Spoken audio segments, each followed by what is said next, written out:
The history of gems and minerals is a very rich and storied one that spans literal millennia. And just like with any other human obsession, there are many collections floating around. From your grandpa's thumbnail collection of the 60s all the way to world-class collections on public display like the Museum of Natural History in Washington, D.C. or the Tower of London. However, one collection has filled the world with intrigue and mystery, a collection of gemstones that now lives in infamy as people the world over try to track down its missing pieces. The infamous Marlborough collection. Let's talk about it. But first, please leave a like and a comment on this video as it really helps me in ye old algorithm. Let's begin. What were the Marlborough Gems? These were a large collection of gemstones that were assembled by several Dukes of Marlborough, a title created by Queen Anne in 1702 that refers to a small market town in Wiltshire, southwest England, but primarily the 4th Duke of Marlborough, George Spencer, who had acquired the collections of both the Gonzaga Dukes of Mantua, a 17th century collection, and of Lord Bessborough, an 18th century collection. The remaining third of the collection was self-collected by the Duke and added to by descendants for a time. All in all, the collection reached 780 pieces, mostly in the form of cameos or intaglios. Cameos and intaglios are two varieties of engraved stones. Cameos typically refer to an engraved piece that is raised or has a, quote, positive face, end quote, while an intaglio is the opposite, with a negative face. You engrave into the stone instead of engraving around it. Some pieces were Renaissance in origin, but many of the Duke's collection dated back to the Greco-Roman world.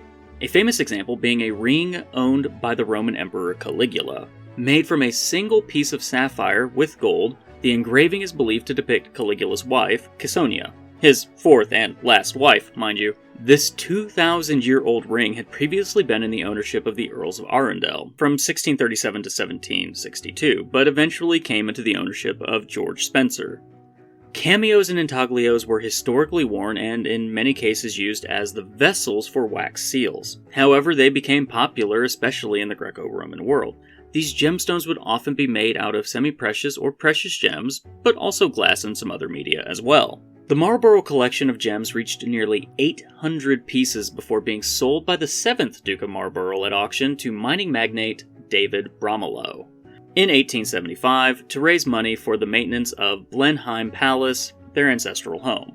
The collection at the time sold for 35,000 British pounds.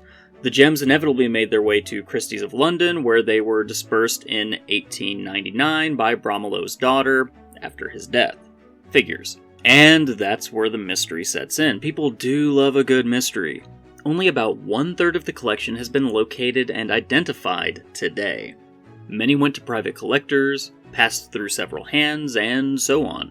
Some, like the Duke's personal favorite known as the Marlborough Gem, or rather the marriage of Cupid and Psyche, made their way to museums. This rather intricate cameo made out of onyx is currently in the Boston Museum of Fine Arts. However, the whereabouts of the majority of these pieces are lost to this day. It's big news when one is discovered. For instance, in 2019, a sapphire intaglio ring of a Roman emperor, probably Julius Caesar, that was up for auction was discovered to be one of the missing Marlborough gems. And what was once an 800 to 900 British pound auction estimate exploded. And it inevitably sold for 78,000 British pounds or nearly 95,000 USD. Insane. But you might ask, how do we know what the gems were? What was the collection? Pictures probably weren't much of a thing in 1899, and you would be correct, at least not in the quality that we see today. Most of what is known comes from the sale catalog for the collection made by Professor Neville Story Maskelyne. I probably butchered that as well. Also, it comes from the Beazley Archive in Oxford, which possesses impressions as well as electrotype copies, which is a process that uses electricity to make metal copies of an object. Super cool. And they have these, the imprints and the copies, of virtually every Marlborough gem, as well as Story Maskelyne's notebooks. There are also unpublished 18th century drawings of many of the pieces by Florenz Natter sitting in St. Petersburg today. People love collecting things. They also love a good mystery, and this is the marriage of both of those things. 2/3 of the Marlborough collection may be lost today, but hopefully the next time another one of these historically significant pieces of art reemerges, you'll have a better appreciation for all of the hubbub. Anyway, thanks for watching, and let me know in the comments what you think. Have you heard of the Marlborough Gems before? And be sure to smash that like button. I'll see you in the next video. Cheers.